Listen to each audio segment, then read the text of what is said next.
They said my father attacked a police officer. They said he was dangerous. A threat.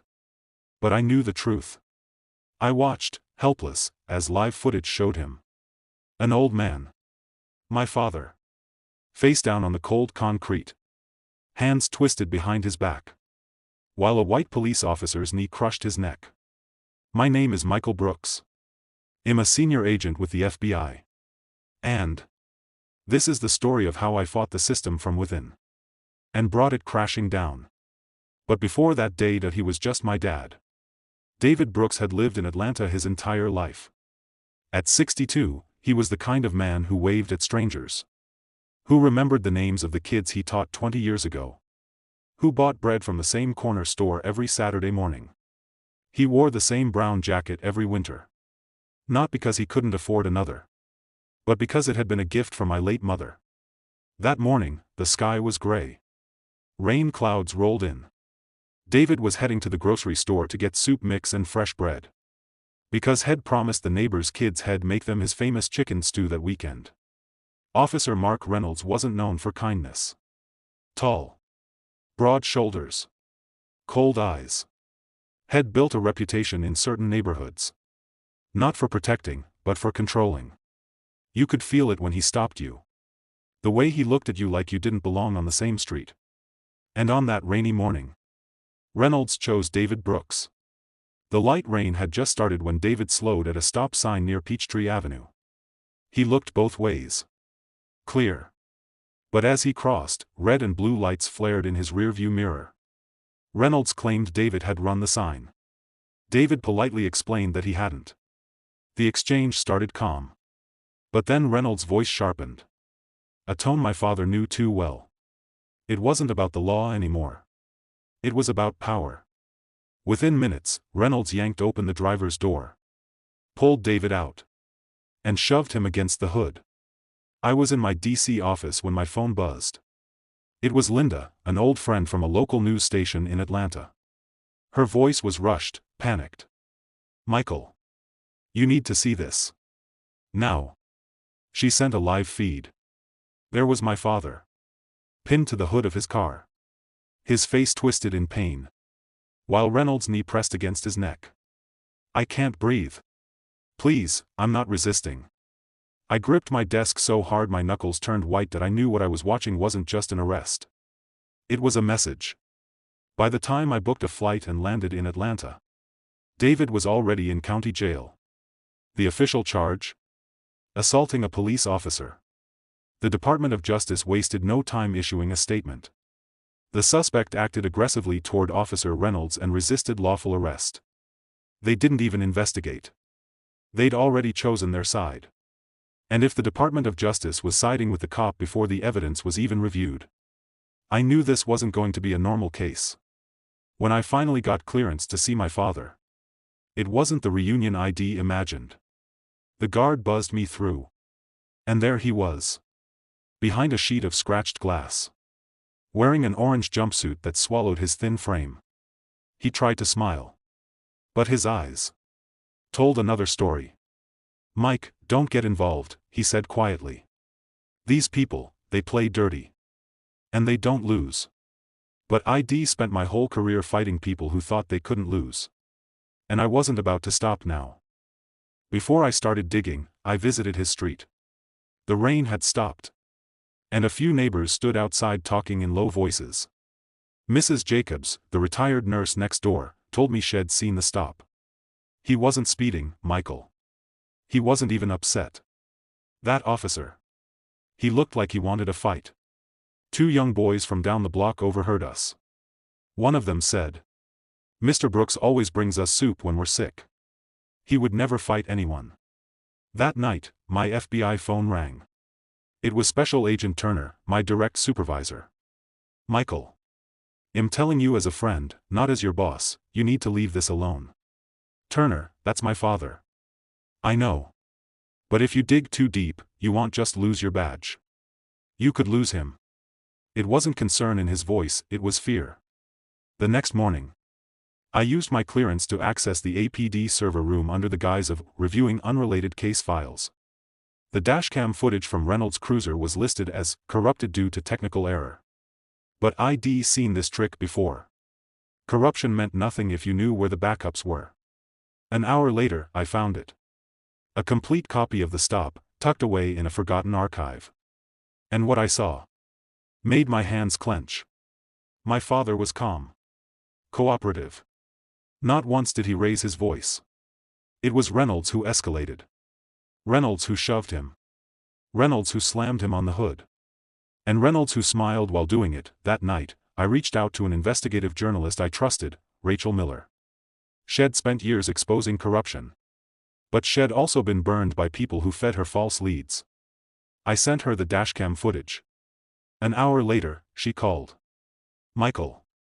This isn't just misconduct. This is targeted." By now, I knew two things. 1. My father's arrest was no accident. 2. The people protecting Reynolds had more power than I could fight openly. So I went dark. No paper trail. No official requests. No obvious moves. I started wearing plain clothes instead of my badge and suit. Used burner phones instead of my FBI cell. I even changed hotels twice in the same night, just to see if I was being followed. And I was. Twice, I caught the same black SUV parked across from my building. Different drivers, same tinted windows. Price's people. Rachel reached out again, her voice was low, almost a whisper. "I found someone.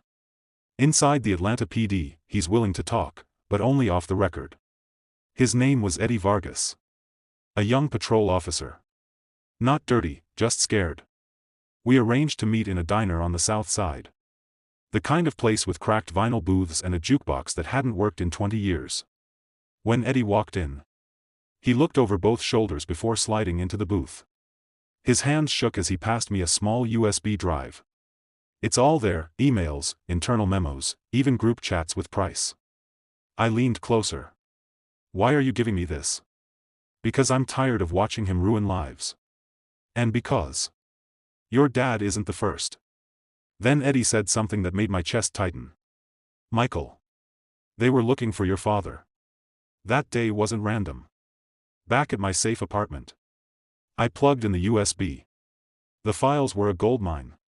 Not just proof of Reynolds' misconduct, but connections to someone I hadn't thought about in years, Henry Caldwell. A wealthy businessman. Corrupt. Untouchable.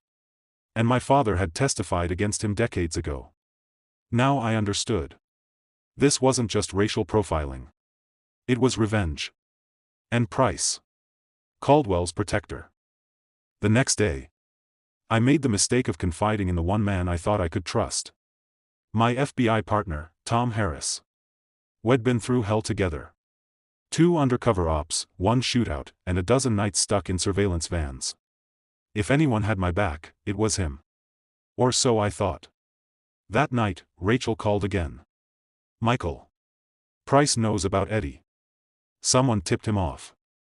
There was only one person I'd told. Tom. Later that evening, I was leaving the underground parking garage when a black SUV rolled up. The passenger window slid down just enough for a shadowy face to appear. A deep voice said, "Walk away, Brooks. Or your father won't make it to trial." Then the SUV was gone. That I stood there in the dark, the echo of the tires fading, knowing I had just crossed a line I couldn't uncross. Reynolds was dangerous. The kind of man who only stayed loyal as long as it benefited him. If I wanted him to talk, I had to make him believe he'd been betrayed first. Through Eddie, I sent a simple message to Reynolds' personal phone. "Price has cut you loose." It took less than 6 hours for him to call Eddie in a panic. "We need to meet. Somewhere private." We picked a spot no one used anymore, an abandoned shipping warehouse on the edge of the industrial district. Rust on the doors. Broken windows. The smell of oil and dust hanging in the air. I got there early.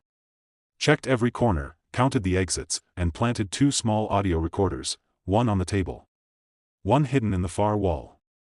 Reynolds walked in. His uniform replaced by jeans and a leather jacket. But that same arrogance still in his stride. I slid a printed email across the table, one of Price's messages to Caldwell. "Reynolds is getting sloppy. If this blows up, he takes the fall." The color drained from his face. "They can't do this to me," he muttered. They already have, I said. And the only way you survive is by burning them first. At first, he resisted. But the longer we talked, the more he realized he was alone. Finally, he leaned back, let out a long breath, and started talking. Reynolds admitted everything. How Price had called him personally with my father's license plate. How he was told to find a reason to pull him over. How the arrest had nothing to do with traffic laws. And everything to do with silencing him for Caldwell. And then came the line that made my skin crawl: if he resists, make it fatal. Every word went straight to the recorder. We were about to leave when I heard it, the sharp squeal of tires outside. 2 black SUVs. Men in suits. Price's people. I had seconds to decide. If they got the recorder, this whole thing was over. I slipped it into Eddie's jacket. Get out the back.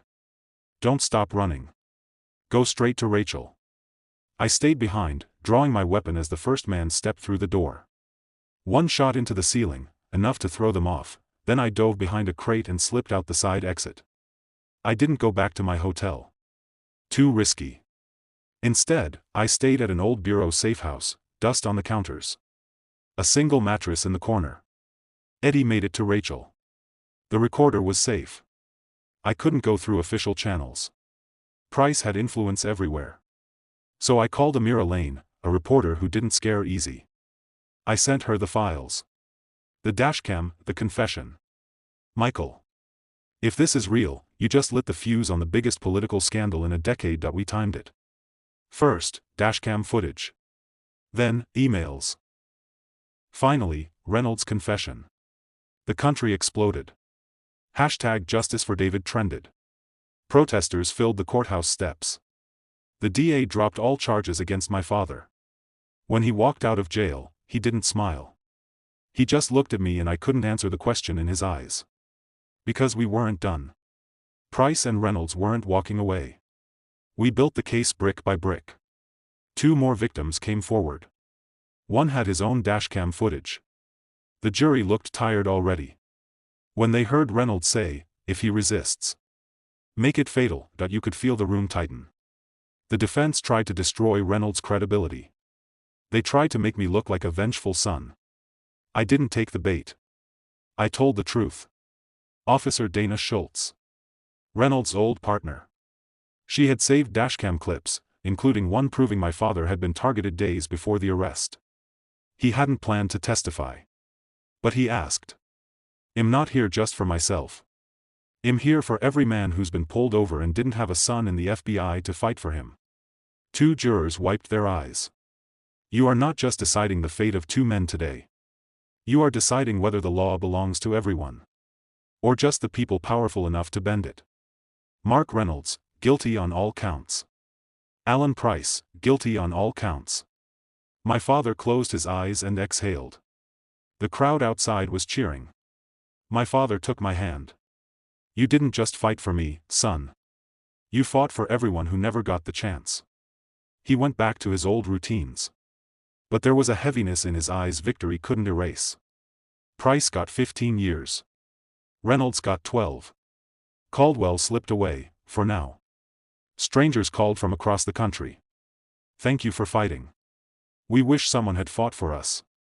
One night, watching the sunset. Mike. You know they're still out there. Men like Reynolds. Men like Price. This isn't the end. I nodded. I know. He smiled. Then let's make sure it's the beginning. Firm, determined tone. Justice was served that day. But justice isn't a destination. It's a fight you show up for. Every single day.